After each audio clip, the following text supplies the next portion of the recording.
about my word and no not be no lie. I be on my own, so when I'm sliding on these missions, I'm a rolling stone, my pop-out uncle came from pimping. You can check my recipe, my pedigree is different. Hey man, say man, it's your boy Hustle man, out here in the community, doing one thing at a time, man. And I got a big celebrity here in Fayetteville, man. Who do I have with me today, man? My name is mayr. I'm a video director, editor, entrepreneur, all that. Yes, sir. So tell me a little bit about yourself, man. Give us the rundown of who you are, you know what I'm saying, as a video director and as a person, man. Yeah, man. So, again, Mark, grew up in Fayetteville and just been making music videos most of my life, doing different types of video production, you know, different types of content. And yeah, man, I'm just from the Ville. I love music, especially hip hop, folk music. I love being outside. I like fishing. I like, you know, I just love Carolina, man. So that's a great thing to love Carolina. You know what I'm saying? It really shows up in your, you know what I'm saying, your videography. You know what I'm saying? Taking pictures. You know what I'm saying? Getting people to know who you are. You know what I'm saying? Putting your work out there. You know what I'm saying? From the 2-6 project to, well, not from the 2-6 project, but from the projects you had previous. Give me, you know what I'm saying, 3 of your projects that you love. You know what I'm saying? Before and now. Like 3 each or like? Yeah, like 3 each, you know what I'm saying? Okay. So people can know, you know what I'm saying, the body of work that you have done. You know what I'm saying? Like who you worked with, you know what I'm saying, who was starred in it, you know what I'm saying? Yeah, I'd say coming up locally before I like got to work on bigger stuff, the things that really prepared me for working on those types of things. Shooting videos here for Young Cakes, like the Elvis Walk video was a classic. I made that when I was like 16. If you go search like Money Flow Gang, Young Cakes, Elvis Walk, that was one of the first ones that was like major. ODC's Go Dumb, Original Dope Crew, Go Dumb and Project Dope. We did a bunch of videos for them back in the day around here. And I used to do all Kelly Rush's videos too. So there was Feel Me Too. There was a lot of local stuff going on with that. Okay. But that kind of paved the way for me to go on to do bigger things in LA. And so, man, there's so many to choose from. I'll just kind of name some off the top of my head. We got to do Balvin's whole Calora's album, and I didn't get to work on every single one of those because I was still like getting my foot in the door back then. But I got to edit the Blanco video, the Gray video, so yeah, J Balvin, Karol G, the whole reggaeton movement. We did a lot of stuff with that. Wow. And then we did Justin Bieber's entire Justice album. So I edited some of those, post-produced most of them, was the director's assistant for all of them, and just helped put it all together, man. And we also got to do the WAP video. That was a big one. But yeah, I'd say one of the key videos was Peaches for Justin Bieber. That's when I got to post-produce and edit. It got nominated for Best Music Video at the Grammys, and it got nominated for Best Editing at the VMAs. And so I got a personal shout out at the VMAs for that one, and that was cool. So being at home or being, you know what I'm saying, where you were at that moment, to watch that, you know what I'm saying, body of work be up there for people to see, how did that make you feel from being from Fayetteville?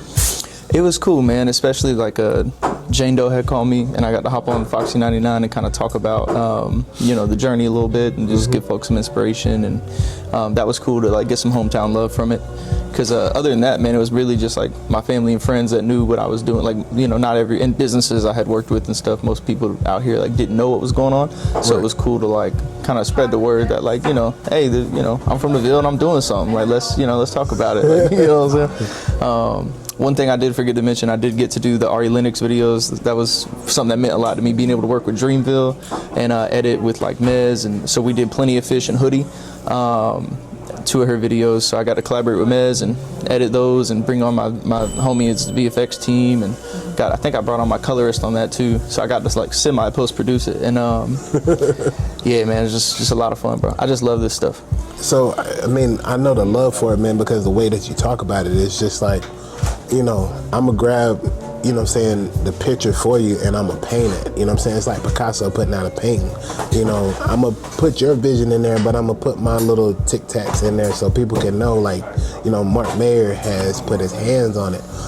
How many calls do you get, you know what I'm saying, per day or per month to come out and help somebody with a project? For sure. I'll say like That varies throughout the year and depending on the year. Obviously, when something big drops, you get a lot more of those calls. When I moved to North Carolina, it slowed down a lot. Just because like folks in LA, I mean, in terms of like the bigger projects, right? Because just to be honest, like once you're not in New York, in LA, you kind of sacrifice like being in the mix. You know what I'm saying? Like once they see like, oh, I have to mail you a drive, I have to fly you out. Sometimes like Megan Trainor will fly me out. Like some people fly me out, but for the most part, put me in the book bag. You know what I'm saying? I just want to. Hey, it's gonna be kind of turbulence, Rob. So we're gonna get you there. Nah, but I feel you. Nah, just. But yeah, man, work slowed down a lot when I moved out here. But that was a sacrifice I was willing to make because I want to be here. You know what I'm saying? My thing is the work that you put in with people, man. The love that you show and stuff like that. More opportunities are gonna open up, and that's what. You know what I'm saying, I do is, you know what I'm saying, try to show love even in an ugly space. You know what I'm saying? So my work shows, you know what I'm saying, to get to sit down with people and to understand what they do, it's a blessing. So I mean, the thing about it is, you know, how do you stay on top of, you know what I'm saying, what you do, man? Because I know you have life, you know what I'm saying, your farm, you know, if you got kids or whatever, how do you balance all that just to keep it centered, man?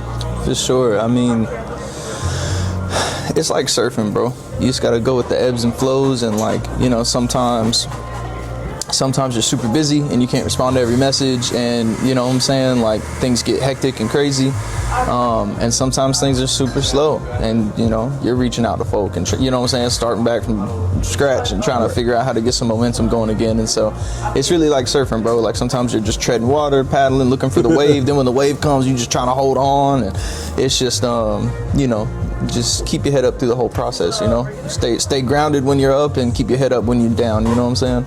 That's a hard thing to do, is to stay grounded, because there's so many things that's trying to knock you off your path and stuff like that, man. 100%. I know that, you know what I'm saying, you stand firm on what you do and stuff like that. Do you have, you know what I'm saying, people that are in your corner that you can shout out, or mentors that helped you along the way? 100%. I mean, like, I'll focus locally here in the Ville, and that's, you know, Brandon Noel has been one of my best friends for a long time, bro, and he's always held it down whenever I, you know, just need something personally or professionally. He's one of the only people that I've been able to, when I had a big project, be like, hey bro, I need you to edit this Cardi B joint. Like, hey bro, I need you to edit this JB behind the scene. Hey bro, like, and he could deliver. You know what I'm saying? Like, it wasn't like I was forcing or like, you know, putting somebody on. Like, nah, he deserved everything, and he killed it every time that I tapped him into the ring. You know what I'm saying? Right. So Brandon's held it down. Within this last year, Paz L is a you know, he goes by Paz L. His name is Wes, and he's an incredible dude here locally that does a lot of nonprofit work with the kids, bro. So he's at Lewis Chapel doing crisis prevention when kids is having them crazy thoughts and stuff. He's the one that they're talking to, and having him swing by the campus a lot in the last year and hang out with me, and just it's important to just be in brotherhood with good men. You know what I'm saying? And you know, because we need each other. You know what I'm saying? And so yeah, I think those are the first, and of course my family, you know, always holding it down for me when I need them.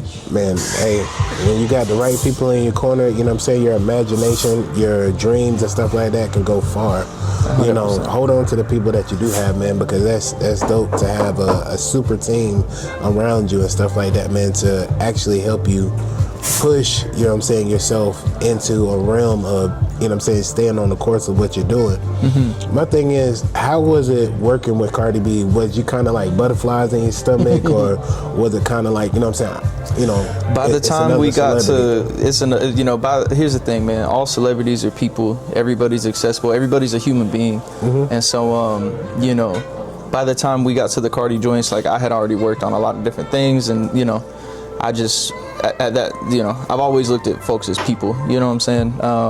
So working with Cardi was great. She's awesome. She's fun. She's hilarious. She's super cool to work with. And, you know, fun story about that. We was doing the WAP video. We were one of the first productions back after COVID, because COVID had shut all the productions in LA down. Ooh. And so like the state had representatives out there, like seeing how, like, are they going to follow the guidelines? Are they going to wear their masks? We set up like kiosks. You know, we had to do the COVID test on set. we had to do we had to do like the hand sanitizer stations. You know, it was the first production that was really like paving the way for, can we get back to work? Right. And so, yeah, I should have listened to my executive producer. She was like, make sure you have backup teams in place, because when someone tests positive for COVID, they can't come on set. And I was like, oh, we won't have that problem. And then the morning of, I get the call, hey, your BTS team just got tested. Someone who drove them there tested positive for COVID, but since they were in the same car, the whole BTS team that was in the car with them couldn't come into the set. So everybody goes down. So now I'm scrambling morning of the WAP shoot, day one, trying to figure out like, who can I get on a BTS team? And so I hit some folks up that had slid in my DMs, and one of them, I'm not gonna air them out, but like one of them had pulled up and last minute, which I was super grateful for. Right. And he had that experience. He was like, oh my God, we're on set with Cardi B. Like, he was so gassed. And I was like, brother, listen, please. I was like, don't bring that energy on set. You're a professional. We're here. Like, you're supposed to be here. It's okay. You know what I'm saying? Like, I promise you, if you just let this be cool, bro. I was like, people can sense that energy out here, and it's gonna turn people. You're gonna scare people away. You know, you gotta just be cool. And I promise you, everything's gonna work out, bro. He took that advice well. This man went on to be Cardi B's personal videographer for 2 years after that situation. Hey, look, nothing but blessings when you sit there and you coach somebody, because you was like Phil Jackson for a minute. Hey, I need you to bring it down from a 10 to a 4 right now. Straight up. We out here trying to make money. We ain't out here trying to fangirl, fanboy, no nothing. We just trying to make this what it is. And that was a coachable moment, you know what I'm saying? Because you've been there before, you know what I'm saying? Your first celebrity that you seen, you was like, you know what? I gotta compose myself. This is my business, you know what I'm saying? And then when other people come in with that energy, you know how to handle them. So that was a pretty dope moment, man. And Cardi B probably would make people, you know what I'm saying, feel like they're a superstar when they come in the room. 100%, you know? yeah. But he probably didn't know how to handle that moment. And I'll be truthful, you know, transparent. If I met Cardi B and stuff like that, you know, I'd probably be weak at the knees too. But still, you know what I mean? It's just how life is, you know what I'm saying? Because we see people on TV, you know what I'm saying? For me, starting my podcast, even sitting down with you, I was like, yo, this guy is one of the biggest people in Fayetteville. You know, how do I not, you know what I'm saying, sit here and be like, yo, I got mayr on my show. This is somebody big, you know what I'm saying? People might not look at it as that, but still, I'm giving props to a man that's out here leading the way for, you know what I'm saying, other photographers, other videographers, you know what I'm saying? Shout out to, you know, Cam Bradley with Fly Guy Media. Yes, sir. You know what I'm saying? He's been one of my inspirations of doing what I do, you know what I'm saying? Because he's a one-man show, you know what I'm saying? 100%. He has a team, but when he feels like he has to do, you know, things on his own, you know what I'm saying? He'll sit down, figure out a plan how to get it done, and just make sure that all the moving pieces that he has align with him. And I look at that when you're on set, just from the, you know, documentaries, from the videos that you have out here. You know, you work with some of the greatest people in the world, you know what I'm saying? What is that, next to Cole? You know, been out here with, what is that? You know, just with some of the greatest, you know what I'm saying, photographers. And I look at that building, you know what I'm saying, the black sheep on, you know, the freaking cipher. I just look at it like your body of work is, you know what I'm saying, needs to be mentioned. Appreciate so you, bro. I want to ask, man, what made you pick up, you know what I'm saying, the camera and start your journey? Yeah, man. So I mean, I was just lucky. Growing up, my family was always making home movies and shit, right? So the whole family would sit down, and I would be able to see my mom when she was a kid, my grandma when she was young, and like, so I just always loved home movies. And you know, that was mostly at my grandparents' house. Then when I was like 6, 7 years old, we got a camera at my mom's house. Nah, you good. Oh Lord, I'm 31, y'all. Nah, you good. I'm 31. I'm sorry for this, but yeah, I'm making some young and cringe right now. But yeah, man, we got one in my house. You know what I'm saying? And we started making them at the house, and I started making music videos with my sister and cousin, and just all kinds of skits and stuff. And so it was really just, I was bored, bro. We lived on a main road. We lived on Bingham Drive, and like I wasn't allowed to walk down the street because I might get hit by a car type shit. You know what I'm saying? Right. So like I was just stuck in the house. Didn't have nothing but a camera and a computer and a bunch of time on my hands to be bored and just make shit. And that was like the foundation of fucking around with cameras. You know what I'm saying? That right there, you know what I'm saying? When you can't walk outside, you know what I'm saying? You live on the main road, because Bingham Drive, that road is dangerous. Yeah, someone just ran off the road the other day and drove into my neighbor's house, and damn, like straight up, they was like drove through into their house. And so I'm glad my mom kept me safe growing up.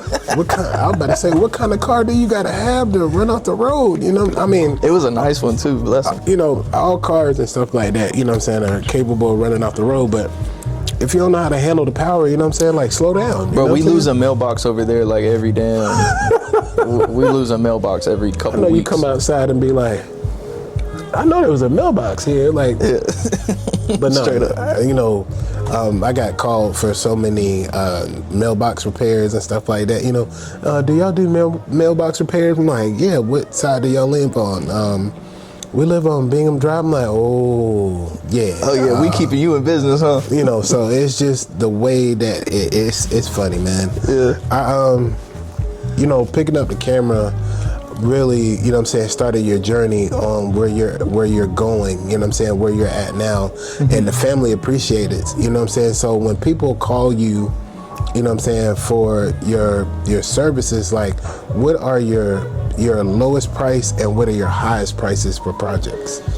Oh man, I mean, it's so hard to give people. Someone asked me the other day, like, oh, what's your day rate? And I'm like, brother, what do you need done? Because like I work off of budgets, you know what I'm saying? Right. Like, I mean, we just did this entire cypher for free, you know what I'm saying? And that was a mega production here in Fayetteville, just pulling favors, and we that was a passion project of mine.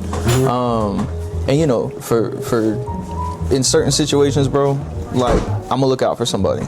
At the end of the day, though, I gotta make a living, and you know what I'm saying. Like, I mean, bro, everything from passion projects for the free ski to the biggest project I've been a part of was like a $3 million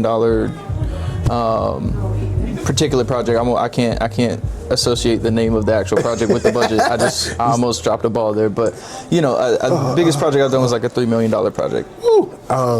In terms of video. Now I took a creative hiatus and I did some government contracting for a few years over there at Southeastern here, Hope Mills. Okay. And but we helped scale that company from 5. I became the COO over there, and we scaled it from 5 to 10 million in the first year, and from 10 to 25 million in the second year. Okay. And so that project, I was locking in $5 million contracts. So I guess, but then I came off my creative hiatus and I'm back in the game now. But I guess that's the biggest project I've worked on. Hold on. You see how humble he said, I came off my hiatus and now I'm back in the game. No, because that was the Fort Liberty. It was Fort Liberty at the time when they did that thing, and that was the trash refuse contract, and it's public information. So you know what I'm saying. Like we handled all the trash on base for a year. It was a disaster, bro. But Ralph Locklear over at Southeastern and me, we teamed up and we figured out how to get that done, and we got it done, bro. We hired a bunch of staff. We launched a whole waste division. We got trash trucks, bro. It was crazy, and we cleaned up the base, and we got that shit back up in order, and yeah. It was fun. So not only does he do, you know what I'm saying, behind the camera, man, he puts in the work, you know what I'm saying, to clean up places. So never forget that, you know what I'm saying? It's not just one thing you do, man. All hustlers get out here and do what they do. I'm you know what I'm saying, equipped to it because, if you give me a camera, something to work with, I'm gonna make it happen, you know what I'm saying? Sometimes it don't have to be about $1 because like he say, he do projects for the free ski, and then sometimes it'd be a $3 million check just, you know what I'm saying, sitting there waiting in the sky, and you just gotta pull it out of the sky sometimes. So I mean, he's there doing what it needs to be done. If I seen that many zeros and stuff like that, I would probably pass out. And here's the thing, guys, when you're hearing $5 million, $3 million projects, that's not me getting that money. That's teams getting hired, that's facilities getting paid for, that's, you know what I'm saying, like what you end up, the net and the gross and the net is two different things, y'all. And just know the budget for a project is completely different than what you're getting paid from it. because I might do a $3 million project, I might make 30 grand on that. You know what I'm saying? Like, that's still a heck of a lot, though. No, it's great. It's great. Don't get me wrong, but people, I just want to make sure people understand that. You know what I'm saying? Because people see these numbers and they get geeked out and they think, it's not what you think. You know what I'm saying? Hey, sometimes you got to slow down on your process and be like, dang, $3 million, he got that much? No. No, sir. Let me explain the breakdown, because, when we on these big projects and stuff like that, like the biggest project I had in my time of doing services and stuff like that with Hustle Man Services is what? It was like around $5,000. We had cleaned out the upstairs and downstairs home. A guy was a hoarder, and he brought nothing but, nothing but camping, stuff for camping projects and, all kitchen stuff. So it was like brand new appliances and stuff throughout the house. Wow. We went upstairs, we found video games, old Ataris, new bed sets, everything like that. So when we were clearing it out, like the money that was going into the project with bags, everything like that, we recouped that in, the mattresses and all the game systems and all the camping stuff like that. We even had people come out and get some of the stuff out of the house, which was pretty dope, because it was like we were actually giving back. Yeah. So, all the money that we were getting out of the project, we were just like, look, to take everything out of our hands and to get some of the stuff out of the house, we're just gonna call people and they're just gonna come and see what they need. 100%. Called 5 or 6 people. They had another 5 people come and they would just do the upstairs, downstairs, through the house. Everybody got what they needed, put it in their piles, and we made out for it, man. So I understand the gist of what goes into a project. You know what I'm saying? So being a businessman is a dope thing. 100%. But explain some of the ups and downs about your craft, man. Ooh. Yeah, for sure. I mean, as with any business or being a creative entrepreneur or an entrepreneur in general, there's going to be ups and downs. Like, you're going to have times where it's windfalls, where you're making 30, 40 or more in a month. You know what I'm saying? And then you're going to have 3-4 months at a time you didn't make anything. And that's a roller coaster. You know what I'm saying? Like, you gotta learn how to ride that. You know what I'm saying? Some of the ups and downs is like you can't ever get too big for your britches. One of the problems is, man, when you get to doing big projects, you gotta let you get that off so you can cut this out. When you get to doing big projects, sometimes you might be scared to like go back to doing smaller projects because you don't want to be seen in that light, and then the people with the big budget's gonna try to play you and lower your, you know what I'm saying? I know, I saw what you was doing over there, so I'm gonna lower your rate over here, you know what I'm saying? Don't do that. Right, so just navigating that ecosystem can be tricky, but ultimately, man, just if you can find a way to stabilize yourself and just stay afloat during the hard times, and just with, there's all kinds of stuff that happens in life. You got relationships, you got, loved ones gonna pass, you got just real, and if you from the Ville, you got, we all know somebody on fentanyl, we all know somebody in the street, we all know somebody going through a mental health crisis, whether it be PTSD or bipolar schizophrenia or whatever it may be, you know what I'm saying? So like, just being able to accept that, like, this, it's not for the faint of heart. You know what I'm saying? You gotta be able to deal with these things and still show up and handle your business, and just try to keep a level head through it all, And that's the hardest thing to do when you got loved ones out here, saying strung out on drugs, or people that that's been rocking with you for a minute, they dealing with family things. So it kind of really, puts you in a space where you're like, how do I help them out and steady alone, keep my mental intact, 100%, bro. Boundaries are so key, like, and it don't make it, they don't fix everything, but just having good boundaries helps so much, man, because like one thing I've been learning in the last year is like, we're not here to save people, and don't take that the wrong way, like always lend a hand, you know what I'm saying, but never to your own detriment, try to save somebody else. you know, unless it's like an emergency, life or to take a bullet for somebody type thing, that's different. But just in your day-to-day life, if somebody's going down the wrong path, you know what I'm saying, don't let them bring you down with them, for real, because people need you to stay up, and you know, the kids need you to be a mentor, and your family need, like, you can't go down the wrong path with somebody because of the decisions they've made, you know.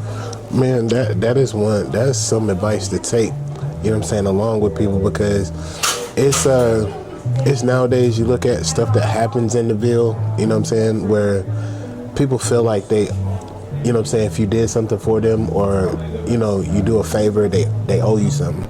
It's not like you just do something for somebody and don't look for something back. You know what I mean? That causes a big diversion, you know what I'm saying, in everything that we do nowadays, is that we look for something back.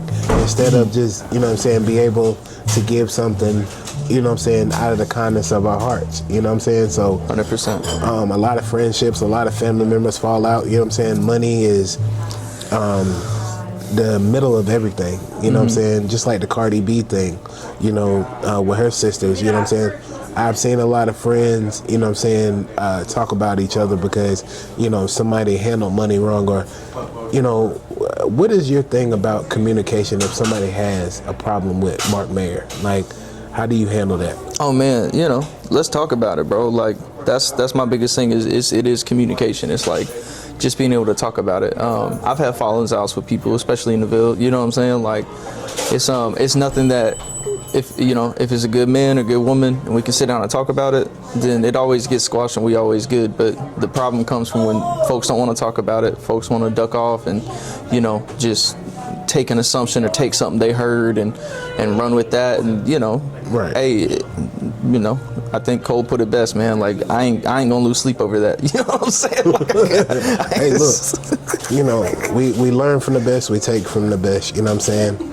And it's nothing wrong with, you know what I'm saying, standing your ground on things. I mean, some people just gonna have to realize that, you know, having the attitude or holding a grudge or just not knowing how to talk to each other is gonna cause a lot of problems. Because nobody's perfect, bro. Like, I make mistakes. Like, you know what I'm saying? Like, everybody makes mistakes. And if you don't, you know, if you're not, you gotta be adult enough to accept, like, hey, you know, I made a mistake here. My bad, Robert. Like, hey, I'm gonna make it up to you in this way.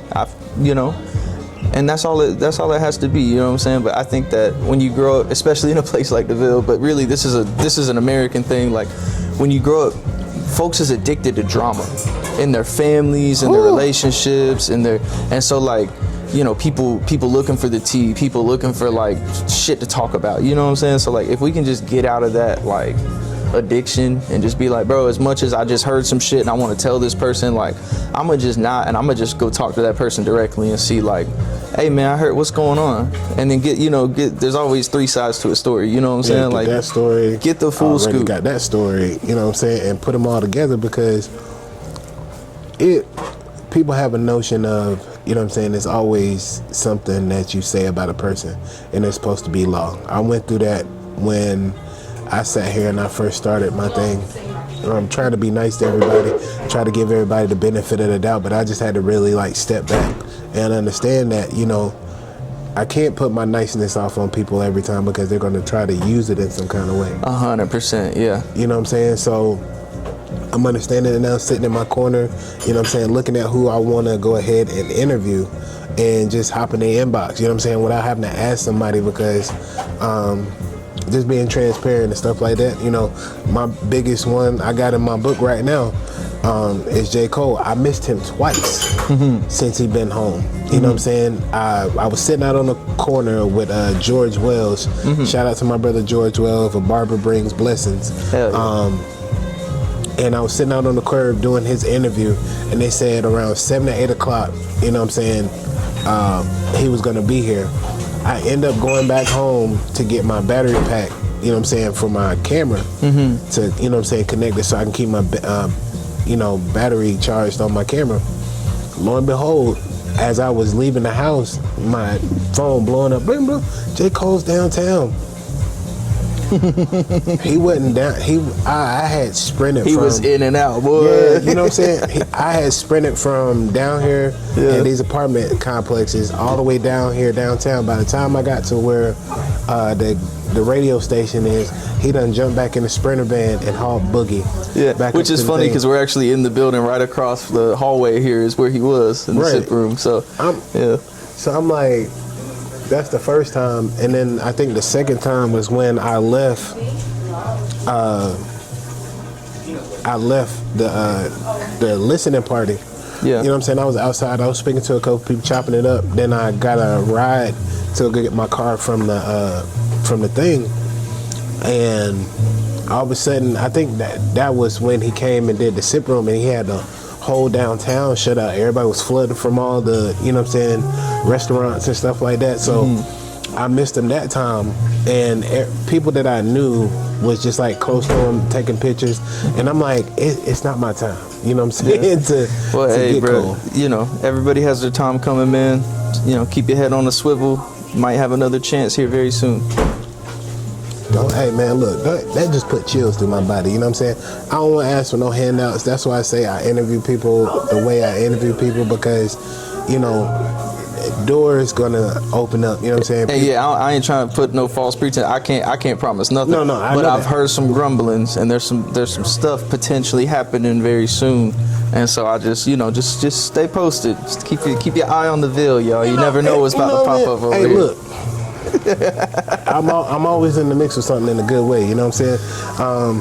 But I appreciate that though, man, because like I said, I don't take it nothing to heart. I asked a lot of people for, you know what I'm saying, directions, you know what I'm saying, emails, managers that I can send my information to, so I can at least put a bug in his ear like, hey, you know what I'm saying, I'm an up and coming podcast. I want to be able to sit down with positive people that are actually moving, you know what I'm saying, the culture in a positive way, putting out this music and not giving a dang, you know what I'm saying, like yourself and, you know what I'm saying, and just other people that are out here really doing it. Like, I can't thank it enough, because without y'all, it would be no, you know what I'm saying, Hustle Man podcast, man.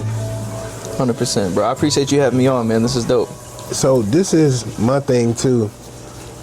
What was the first camera that you had, you know what I'm saying, ever? A Canon Vixia HV30. No, before that was the first one I was excited about. Before that, the first camera I got was a Sony Handycam from Circuit City, if you remember that, over there off of Skybow. You know, Circuit City was one of the places that I used to love to going into as a kid. Yeah, me too. So, you know, they used to have everything from cameras, game systems. Yep. You know, it was one of the places that we could go to and find any and everything that was that we need for our cameras and stuff like that. So 100%. I wasn't really big into cameras. I was more into like. So yeah, man, at the end of the day, bro, it's really not about the equipment. I shoot a lot of videos on my iPhone. You know, you got to work with what you got. You know what I'm saying? The iPhone, man, I say shout out to Big Cash, man, because he really turned me around to, you know, shooting on the iPhones and stuff like that, because I really never thought about it. But, you know, just the clarity of, you know what I'm saying, the camera and shooting with it. I mean, even though it's something that people won't look at and be like, oh, that's just, you know what I'm saying, a high price camera. Yeah, it's a high price camera, but you think about it, it's equivalent to a $5,000 camera or a $20,000 camera. You know what I'm saying? You're really just carrying around big old equipment for what? You know, when you can carry around something that's going to slide in your pocket, you got a gimbal or something like that you can hook it up to. 100%. And it just makes you, you know what I'm saying, a whole bunch of more money than having a bunch of equipment, bags and everything like that. You can look more lighter with just carrying your phone in your pocket. Yeah, I got a bunch of stories, man. We're going to go make these mic drops. So as I started my process of doing mic drops and, you know, shooting videos with people and stuff like that, it kind of put me in a different space where it was easier for me to edit. You know, I didn't have to take no SD card out, put it in into a freaking, you know, switch thing where I had to, you know, take it off. It was just made at one punch where if I did a pack and play with my camera, you know, I got the app on my phone, bring it up. I got everything right there downloaded to my phone, and then I can easily edit it right there and post it in one punch. So he really showed me the outlet of me being my own editor and producer and, you know what I'm saying, photographer for what I do.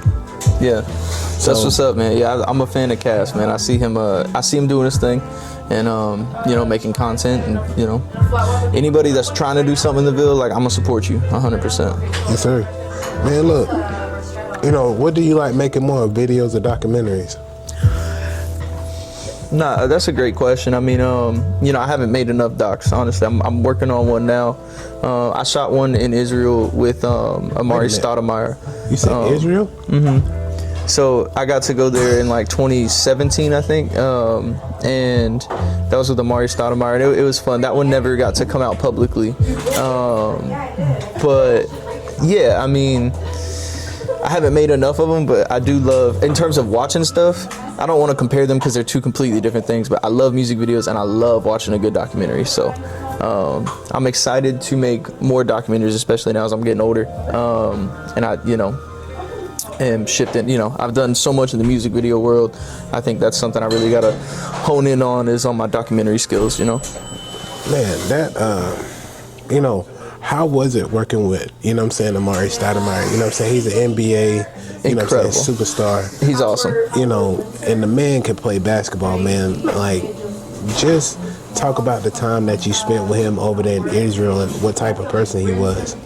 Yeah, no, he's an incredible person. So Amari was switching over to play for an Israeli basketball team, and so I got to go over there with him. And one of my favorite parts of that whole process, bro, he took me to this place called the Village of Peace.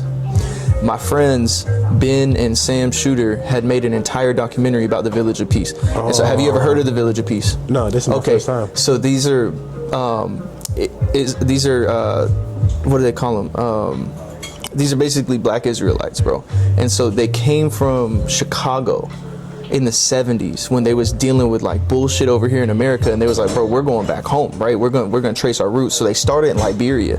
So a group of folks from Chicago got sick of America, moved to Liberia, and ended up finding their way back to tracing their roots back to Israel, getting land there, starting their own village. They got their own schools, their own currency, they grow their own food, they got their own government. They just do their own thing there.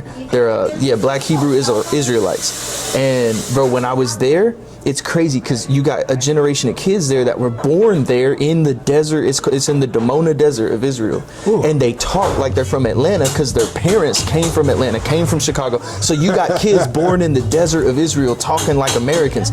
You know what I'm saying? And it's like, it just blew my mind, bro. And one of the most beautiful things about the village was you have older folks, younger folks all running around. It was a very community. I haven't felt that sense of community since growing up at my grandma's house, when it was old folks and young folks all running around before phones was out. You know what I'm saying? Like, right. These folks is living humbly and off the land.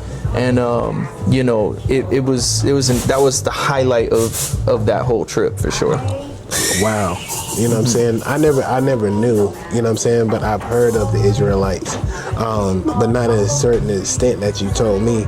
But to hear somebody leaving America and going, you know what I'm saying, back to trace their roots is a dope thing, because you got to figure out where you came from, you know what I'm saying, so you can know who you are. And that was man, I would like to see, you know what I'm saying, that document if you have it, you know what I'm saying, because... So there is, the one that is public is one I did not work on, but by Ben and Sam Shooter. It's called The Village of Peace, and I think it's on Amazon. If you search, you know, Ben Shooter Village of Peace, it'll come up. Okay. And that'll tell you everything about the actual village itself, because the doc I worked on was just Amari visiting the village, like him kind of going on a press run out there and doing some different things. So yeah. Okay. 5 tips, man, you can give an up-and-coming cameraman. Yeah. 5 tips I would give an up-and-coming cameraman is to work with what you got. Don't get stuck on equipment, please, for the love of God. Buying a camera is not gonna create you a career or help your creativity. Like, it's just work with what you got. You know, when you can't buy a camera, go buy one for sure. Like, you know, but don't get stuck on the gear stuff, man. And I watch a lot of people waste a lot of time. So work with what you got. Just create stuff with your friends, you know, utilize social media. A lot of the opportunities I've gotten to, the way I was able to get out of the Ville and like touch things beyond globally was by using social media. Everyone's accessible through social media. And yeah, just swing as much as you can. Like, if you're not shooting shots and missing, you know what I'm saying?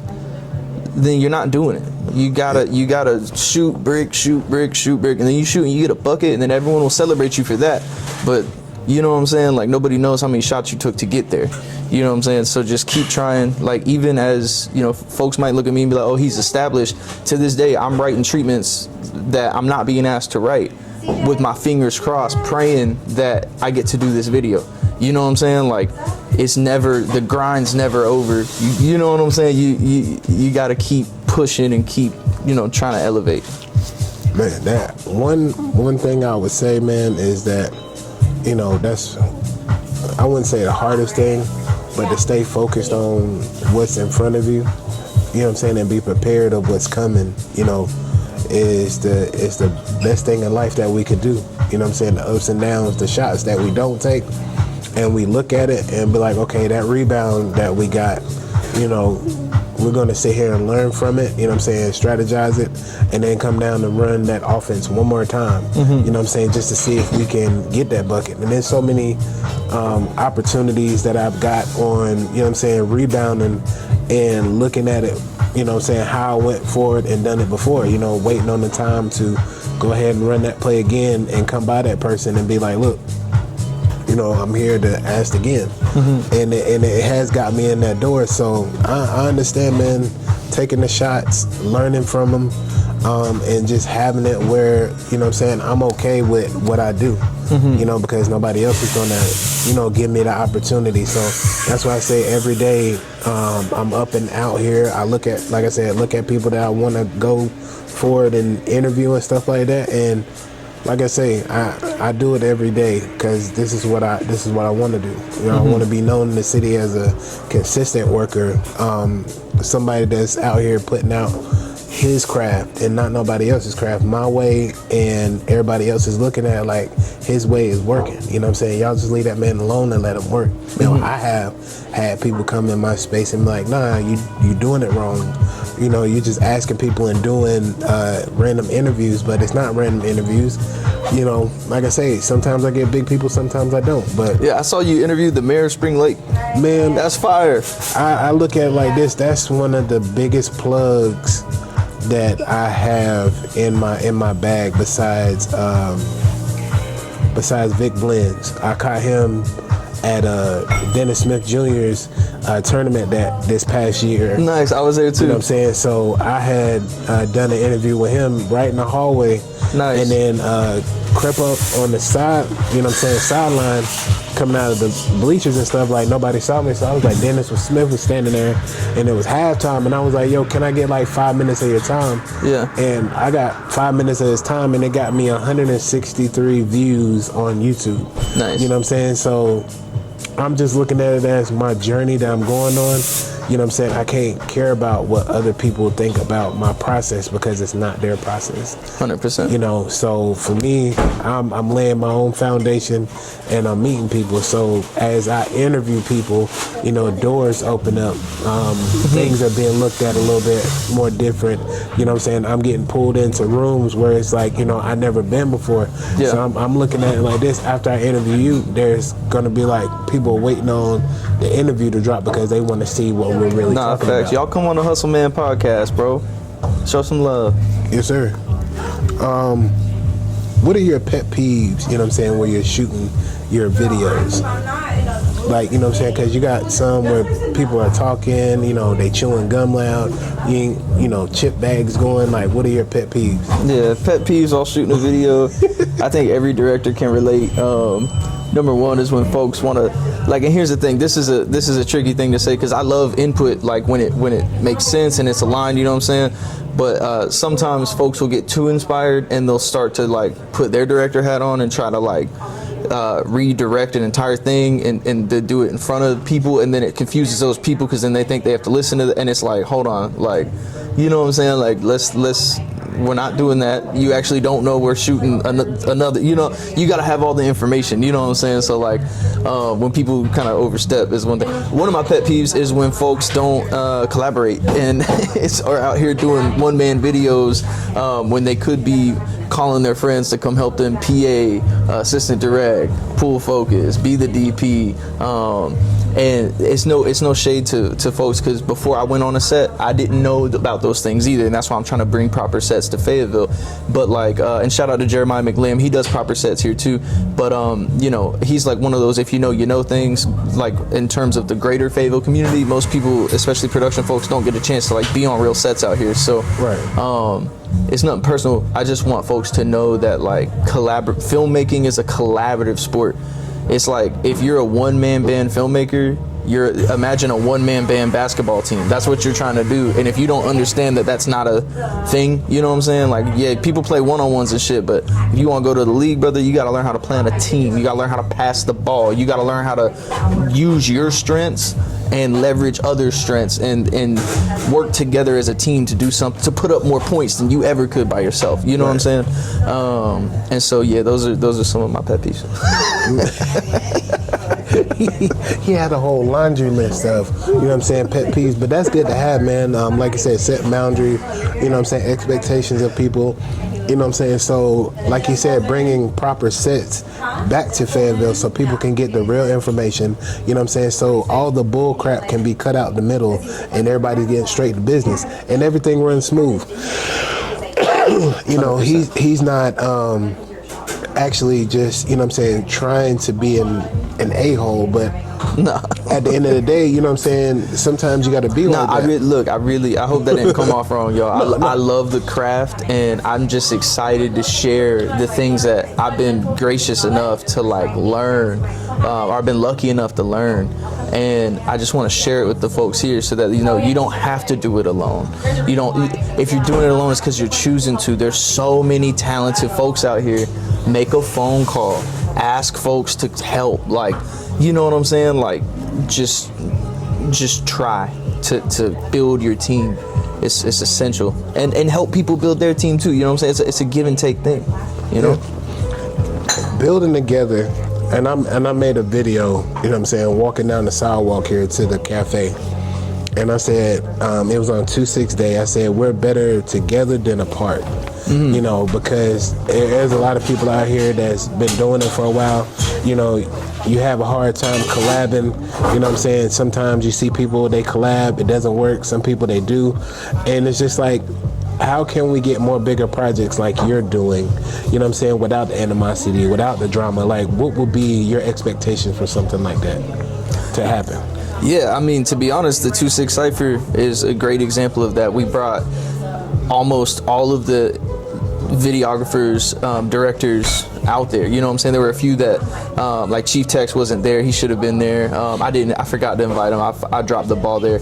You know, Jeremiah was busy. He had another shoot. But besides those two, bro, like, and I might be missing some, so no disrespect, but bro, we had Eli out there, Johnny Heartbreak, Brandon Noel, Cam Bradley, Barry Williams, myself, Velmatic. I mean, it was stacked, bro. Like, and we did a proper production, bro. We had Jamil Powell, our assistant director. And by the way, if you don't know Jamil Powell, I went to 71st with him. Okay. He's a big assistant director. He's an assistant director for Spike Jonze. He's worked with Jackass. I mean, big, like in the America big, right here from the Ville. And so he came down and helped me make this a real set, because he's been on sets like I've been on sets, you know what I'm saying? So we got to work together to make this a proper production. But again, with all the folks from the Ville that, you know, Cam brought all his equipment, and, you know what I'm saying, Eli brought some stuff, and Brandon got some stuff, and Eli was our DP. Everyone just took a role and played it, and there was no drama. Like, if there's one thing I wish people celebrated more, you know, at the end of the day, y'all, I'm gonna just say this. If I pulled out a gun on Skyborough Road and shot somebody, I'd be on the news in 2 minutes. But For folks hesitant to watch the cypher, share the cypher, we did something positive. We brought the whole community together, and you know what I'm saying, we're trying to show, we're trying to control the narrative of Fayetteville. People like to say all kinds of shit about Fayetteville, but we're a beautiful city. I'm not standing for any Ville slander. We got problems just like every other city does, but we're working through them, and we're trying to do something positive here. And shout out to all the media outlets, Let's Kick It 295, Views from the Ville, Hustle Man Podcast, Kickback Black. Shout out to everybody that's been spreading the word. Today. Shout out to Kickback Black, yo.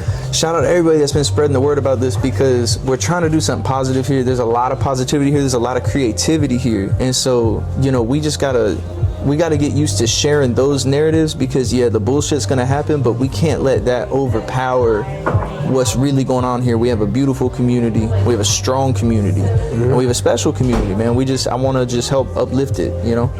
That's a big way, man, to be in the limelight of that, and to want that, you know what I'm saying, and to show that, you know what I'm saying. A lot of people going like, yo, we're gonna follow behind Mark Mayr on what we need in positivity, because there's not a lot of that. Like you said, drama filled, you know what I'm saying, everybody want to talk about their mama, grandmas, you know what I'm saying. Grandma lost her teeth in the, you know what I'm saying, toilet or something like that. That's why she bald now. Rest in peace, my granny, she got hit by a bazooka. you know what I'm saying, it's real life stuff, you know what I'm saying, but still letting alone, like, we have to sit back at the end of the day and everybody say this is the year of the 2-6. 100%. What does that mean to you? You know what I'm saying? Because I asked everybody that and they like, man, well, you know, I like to see togetherness. That's the easiest thing. What does that mean to you? 100%. The year of the 2-6. 100%. I mean, the year of the 2-6 to me is, you know, I'm proud to be from Fayetteville. And, you know, we called it the 2-6 for a long time. And so it's our year. It's time for us to come together.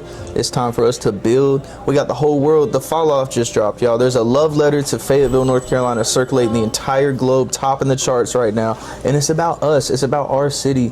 And so we got to own that and share the narrative. And so when people are looking at Fayetteville and hearing the stories about, you know, everyone's like, oh, the Ville sounds like a dangerous place. Guess what? It might be, but it's also a beautiful place. And we just gotta own the narrative. You know what I'm saying? And make something that the kids can look forward to and feel good about. Because I can tell you, as someone who's gotten out of the Ville, I've traveled the world. I've lived in LA for 8 years. There's no place like here. Tell us a little bit about, you know what I'm saying, from Fayetteville to LA, man. How was that switch?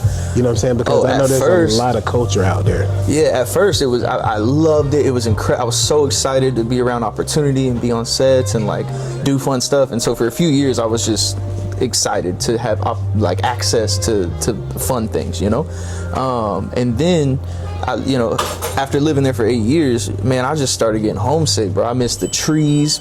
Like, because when you're out in LA, it's all concrete, billboards, and advertising, and you know, I'll be honest, it's a lot of there's good folk out there, but it is a lot of fickle networking and folks just trying to get shit out of you. And you know, out here, there's a lot of soul-centered people. Like, when you connect with someone out here, it's different than connecting with somebody in New York or LA or anywhere that's a city. Like, we got humble, soul-centered people here, and so you know, it's the nature, it's the people, it's the culture, man. We have long conversations out here. They can't even, their attention spans, they won't even make it this far. You know what I'm saying? The video. I mean, it's just, we're different. So yeah, that's one thing about us Southern people, man. We love to sit here and have a good conversation about, you know, what we're doing. The South is the best storytellers in the world, y'all. So understand that. You know, I think that's why Goody Mob and, you know what I'm saying, Outkast and everything like that, they got so much flack because they were a group that was coming up telling stories. You know what I'm saying? Now everybody, you know, California and stuff like that, where, you know, shoot 'em up, bang bang and stuff like that. So it was just so much, you know what I'm saying, back and forth with that. You know, now we're getting props from our music, you know what I'm saying? And that's a big thing to do, is to have our stories out there told, because we're the center of music. You know, my thing is, man, what are, you know what I'm saying, your biggest cities and states to do, you know what I'm saying, your videos, and who would you do it with, you know what I'm saying, when you're going to these cities and states? Yeah, I mean, if you're trying to come up in production, it's obviously Los Angeles, Atlanta, New York, London, Toronto. Those are the biggest like film, you know what I'm saying? But here's the thing though, like, The world's changing. Like, LA is Hollywood's melting. You know what I'm saying? Like, it's a sure. different. So you can do it out here, but if you want, I think still to this day, if you want some proper set experience, like, it's helpful to go out there and tap in and see what they're doing. But there's nothing better than bringing it back to a place like this. You know? I got you. I know we touched on, you know what I'm saying, Nerve and them with Bomb Shelter. Give me a little story with, you know what I'm saying, how you connected with them, you know what I'm saying, during your journey of making films and videos. Yeah, to be honest, I'm trying to, and you know, we were off camera when we talked about Nerve and them. So Bomb Shelter is a rap group from Fayetteville, North Carolina, that was really popping. I think it was late 90s, early 2000s. It was before my time. And basically, bro, they were Cole's mentors. They paved the way. And, you know, without them, we would have never had Cole. And without them, you know, the Fayetteville independent music scene would just be different. It would be very, very different. And so I just got so much respect to Nerve, and, you know, rest in peace to Filthy. I don't remember how we got connected, but we got connected years ago, and I developed a relationship with both Nerve and Filthy, and you know, me and Nerve are locked into this day, and bless you. Bless you. And you know, they're just, you know, they're incredible folks. They got incredible music. You can still go back and listen to the music. It's incredible. You can see why Cole was so inspired back then. And yeah, to be honest, I don't remember how we connected, but we've been locked in for a minute. But this is one of the things, man, to be an icon, you know what I'm saying, to be a, you know what I'm saying, historical figure, you know what I'm saying, in Fayetteville, man. Like, the biggest thing you can do is just, you know what I'm saying, keep on spreading the positivity that you are, that you are. Real shit. Nah, you good. Nah, fuck Pam Bondi. You know, hey, look, but the bloopers came out. Man, I gotta go through this thing, man. And you can keep that in. I don't give a fuck. Look through the bloopers, man, because like this joint is hilarious today. I don't know what the lady name is, but she is hilarious over here. She's been keeping us rolling all, you know what I'm saying, interview, man. But and my last question: how does it feel to give back, man? Because like you said, being that, you know what I'm saying, 14 to 18-year-old kid, you know what I'm saying, just with a, you know what I'm saying, one camera, now to being, you know what I'm saying, like that figure that everybody looks up to. You know what I'm saying? How does it feel to you to give back to somebody, you know what I'm saying, for the free ski or doing that for money? No, for sure. I mean, it feels good, man. Like, especially when you're coming up as a creative, as you may relate to, like, you know, you're trying to get attention. You start out trying to get folks to care about something, you know. So for folks to care and appreciate what you're doing is a good thing, man. And at the end of the day, we're all standing on the shoulders of the people before us, and, you know, people like to say they're self-made, but there's, you know, if you're from Fayetteville, there's been a lot of people blazing trails for us to even be in the positions we're in today. So, facts. To see, like, Chief Tex, for instance, like, he didn't directly do anything particularly for me, but just him being himself and showing me that, like, hey, you can make music videos as a career here in Fayetteville. That was mind-opening for me, you know what I'm saying? And that opened the door for me to go do all the things that we talked about earlier. So, you know, I guess my point is it's an honor to be able to give back, and it's our duty to give back, because we didn't do it alone, and folks need us, you know, the youth needs us, and shit, even old heads, like, everybody, we all need each other to really keep this thing going, you know? Right. Hey, man, look, give somebody, you know what I'm saying, a positive message to go on with their journey of being a cameraman or a photographer, man. Like, because some people need to hear that positivity from a person that's actually doing it. You know, and it goes a long way. For sure. I think if you're in any type of media, whether you're doing podcasts, you're a photographer, you're making music, you're doing videos, your job is to tell, you know, stories. And if you have your own stories to tell those, but also, you know, help other people tell their stories. And, you know, just focus on being of service to folks, because it's not all about you. You know what I'm saying? Like, and so many blessings come into your life when you get out of your own head and just say, you know what, like I got a camera on my iPhone and this dude has a business and I believe in what he's doing. Let me just make something for this guy real quick. Let me make him a little commercial, a little social, you know what I'm saying, a little something. And like you might help that man's business. Like you might help feed his kids, you know what I'm saying? Like one day, you know, I believe in karma, it's gonna come back to you. And so just help folks out, you know what I'm saying? Do what you can to tell the stories of people, of the stories that need to be told, you know? Right. Hey man, look, I give everybody their flowers, man. You know what I'm saying, on my podcast. Like, bro, big inspiration. Been looking at you for about a couple of months now. You know what I'm saying, and just following your journey. You know what I'm saying, from the cipher to, you know what I'm saying, who you became. And it's just like, to get this interview is dope. You know what I'm saying. Keep inspiring people out here to do what they do, you know what I'm saying, keep giving people direction to keep on going in a positive direction, because there's so many people that do fall by the wayside, you know what I'm saying, because they don't have that mentor, you know what I mean. So if there's a young guy out there that's, you know, wanting to learn, they're so-called like gatekeepers, you know what I'm saying. I now see you not being that type of person, like, hey, come over here and, you know what I'm saying, learn how to shoot, or the angles, and just how you set up here, and was like, you know, change from the booth look to coming over here and putting this camera in the corner because it looks more podcast, you know what I'm saying. So and I had somebody say that, like, why do you sit up in, you know, the booth, and, you know, it looks good, but, you know, you gotta find something that's got, you know what I'm saying, a tree, or, you know what I'm saying, the chairs look more, you know what I'm saying, set. Y'all not just like sitting up, you know, y'all ain't having a casual conversation, y'all just staring off into the wall, you know. So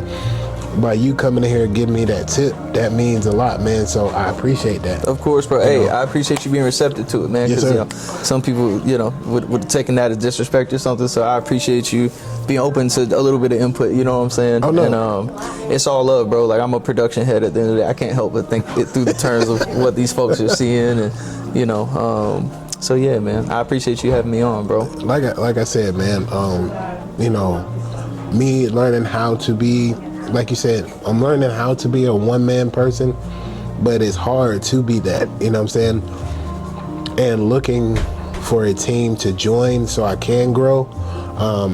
I went through my times with that, you know what I'm saying? And really understanding how people mindset work, you know what I'm saying? Like, can I be really used in this set, or can I be, you know what I'm saying, really, flourished in this set, or took in, you know what I'm saying, in a great span of what I do, and not just there for when they need me, you know what I'm saying? 100%. You know, being involved on any projects and stuff like that. That's why I say, and I heard you say the collaboration part, you know, that's why I always ask people when we, you know, first started to talk about before the interview, hey, if you got any projects or anything like that, like, I really mean that, because any opportunity or anything that I can be a part of, you know, it's only going to elevate me, but it's going to get me to learn how to better my podcast, or better me as a, you know what I'm saying, videography, or, you know what I'm saying, person that's doing my podcast. You know, how did you get that angle? How did they come out doing that? You know, I can tell my story, you know what I'm saying, Mark Mayr, hey, say, look, don't sit in the booth, sit over here in these chairs and get this better shot. 100%, bro. You know, it's no shade to folks doing shit on their own. I've had to do a lot on my own, and I still will. If when I just shot a music video the other day by myself on an iPhone, like, it's nothing against that. I'm just saying that, like, for you, for instance, right now, right, like, what I would challenge you to do is, I bet how old are you? 38. Okay, so we're in our 30s now. There's kids in their teens and in their 20s that are looking for opportunities. Some of them are out here in the streets. Some of them are doing all kinds of different shit. If you can go pull one kid and be like, hey, bro, help me do this. You know what I'm saying? Like, hold the camera for me, help me set up this, or just help you out in some way, bro. Him being around you, bro, kids need that mentorship. They're over here scrolling on their TikTok. They're over here, like, you know, kids are looking for an opportunity to come outside and be a part of something. So you may not even realize the impact that you could have on a young kid's life just by having them come sit in on conversations like this, and just be like, hey man, can you reset the camera for me? Hey, you know, just make it, you know, him being able to contribute something. And I would love to see that, and I think that there's no shortage of kids out here that are that would benefit from an opportunity, like, because it is an opportunity. Because I mean, we're on the Hustle Man podcast right now. You know what I'm saying? Like, it's an opportunity, bro. And sometimes we sleep, like, and this is a mindset that I'm somewhat new to because my boy Wes put me on to mentorship. You know what I'm saying? And I used to be more like, man, who am I to mentor, kid? I ain't perfect. Like, you know, I ain't trying to lead no, you know. Nah, bro, they really need us, bro. Like, the youth needs us. So that's what I would challenge you to do, is find a young bull that got some time on his hands and have him come help out with something positive, man. I got you, man. And that'll be something that I would incorporate this year, because, you know what I'm saying, I do need help. And then asking the people that already is doing it, you know what I'm saying, it's kind of like, okay, well, I can't help you out with certain things, but I can't help you out with all things. And they'll just give me, you know what I'm saying, a cookie or two to go ahead and take along with me, to go ahead and be like, okay, well, this is what I can do, you know what I'm saying, for the time being.